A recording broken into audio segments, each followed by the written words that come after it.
안녕하세요, 여러분. 지금부터 제가 묻는 질문에 한번 답해 보세요. 평생 일하고 자녀를 키우고 세금도 꼬박꼬박 내셨습니다.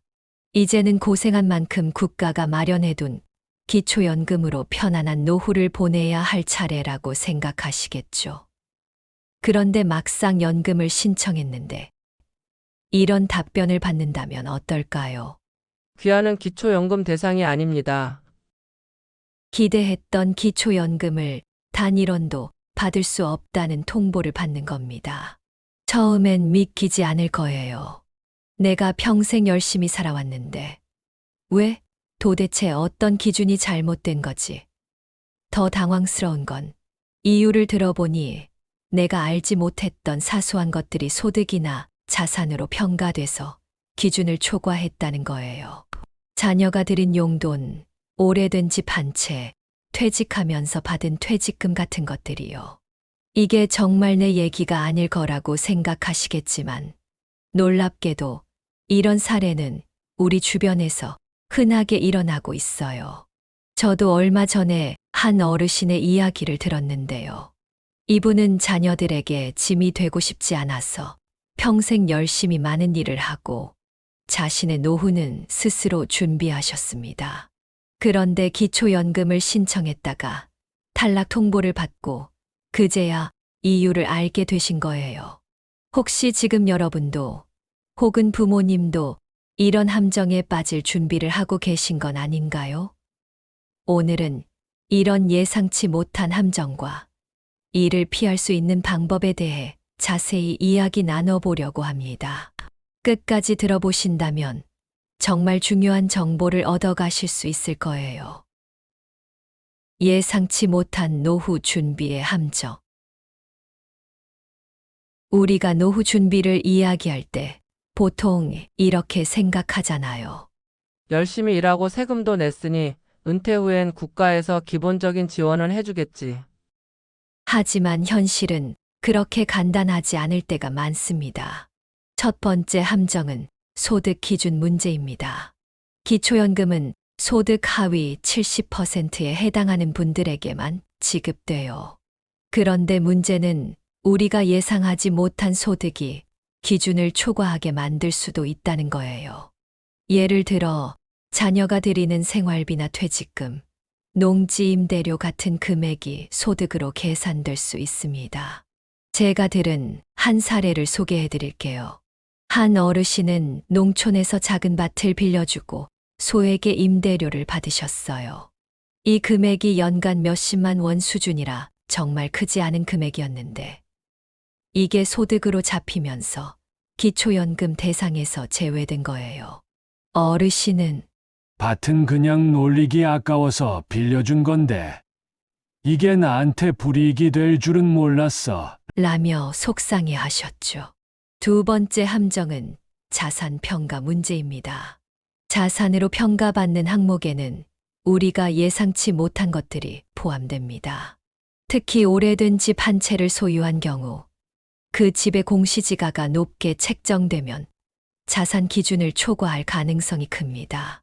얼마 전 제가 들은 또 다른 사례에서는 30년 된 낡은 주택을 소유한 70대 부부가 있었습니다. 이분들은 월 소득이 없어서 기초연금을 당연히 받을 수 있을 거라 생각했지만 공시지가가 높은 지역에 있다는 이유로 자산 기준을 초과했어요. 그 집 하나밖에 없는데 우리에게 무슨 자산이 있냐? 라고 하시면서 답답해 하셨죠. 세 번째 함정은 제도에 대한 부족한 정보입니다. 사실 기초연금이나 복지 혜택을 신청하려면 기준이나 절차를 잘 알고 있어야 해요. 하지만 이런 정보를 제때 알지 못해서 신청 자체를 못하거나 서류를 빠뜨려서 혜택을 받지 못하는 일이 많습니다. 예전에 한 어르신은 가족관계증명서 한 장을 제출하지 못해 기초연금 신청이 거부된 사례도 있었어요. 어르신은 이런 서류가 필요한 줄 몰랐다. 알려줬다면 준비했을 텐데라며 아쉬워하셨죠. 복지관이나 주민센터에서 도움을 받을 수 있다는 사실조차 모르는 분들이 많아서 더 안타깝더라고요. 실제 사례로 보는 함정. 지금 말씀드린 함정들이 실제로 얼마나 많은 영향을 미치는지 구체적인 사례를 통해 조금 더 살펴보겠습니다.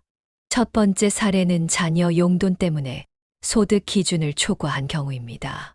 한 어르신은 자녀들이 매달 생활비를 조금씩 보내주고 있었습니다. 자녀 입장에서는 부모님을 돕고 싶어서 한 일이었죠. 그런데 이 금액이 소득으로 간주되면서 어르신은 기초연금을 받을 수 없게 됐습니다. 이 사실을 알게 된 자녀들은 너무 죄송하다고 했어요. 우리 부모님을 돕고 싶었던 마음이 오히려 해가 됐다니. 이런 경우를 보면 선의로 한 행동이 제도의 허점 때문에 결과적으로 불이익으로 돌아올 수도 있다는 게 얼마나 안타까운지 느껴집니다. 두 번째 사례는 낡은 상가 건물 때문에 자산 기준을 초과한 경우입니다. 서울 외곽에 사시는 70대 부부 이야기인데요. 이분들은 오래된 상가 건물을 하나 가지고 계셨습니다. 건물 상태가 낡아서 임대가 잘 되지 않았고 실제로 수익은 거의 없었어요. 그런데 공시지가가 높게 책정돼서 자산 기준을 초과하게 된 겁니다. 이 부부는 기초연금을 받지 못하게 되자 상가를 팔아야 하나 고민하셨지만 정작 상가를 팔면 갈 곳이 없어서 더 큰 문제가 될 뻔했죠. 결국 큰 수익도 없고 혜택도 못 받고 막막한 상황에 처하셨다고 합니다.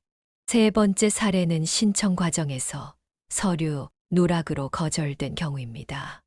한 할아버지는 기초연금을 신청하려고 주민센터에 가셨다가 필요한 서류를 빠뜨려서 신청이 거부된 적이 있었어요.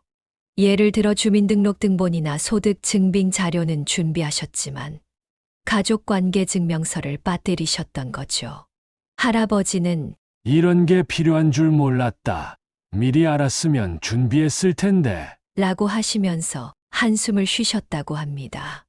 이처럼 정보를 몰라서 기회를 놓치는 사례가 생각보다 많더라고요. 노후 준비를 위한 현실적인 조언. 이런 사례들을 보면 우리 모두가 노후 준비를 더 꼼꼼히 해야겠다는 생각이 듭니다. 그래서 몇 가지 현실적인 조언을 드리겠습니다.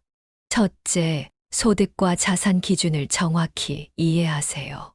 기초연금은 소득 하위 70%에 해당해야 받을 수 있는데 이 기준은 매년 조금씩 바뀔 수 있어요. 자신이 이 기준에 해당되는지 꼭 확인하고 주민센터나 복지관에 문의해서 필요한 정보를 얻어야 합니다. 둘째, 서류를 철저히 준비하세요. 기초연금을 신청할 때는 주민등록등본, 가족관계증명서, 소득 및 자산 증빙 자료 등 여러 가지 서류가 필요합니다. 하나라도 빠지면 신청이 거부될 수 있으니 꼼꼼히 준비하세요.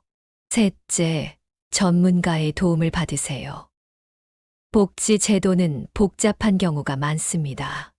주민센터나 복지관의 사회복지사분들이나 전문가의 도움을 요청하면 규정을 더 정확히 이해할 수 있고 준비 과정에서도 큰 도움이 됩니다. 넷째, 기초연금 외에도 노후 준비를 다각적으로 생각하세요. 기초연금만으로는 충분하지 않을 수 있으니 개인연금이나 저축을 통해 추가적인 대비책을 마련하세요. 그리고 지역복지 서비스를 활용해서 실질적인 도움을 받는 것도 중요합니다. 노후 준비는 단순히 개인의 문제가 아니라고 생각합니다. 이건 우리 모두의 문제입니다.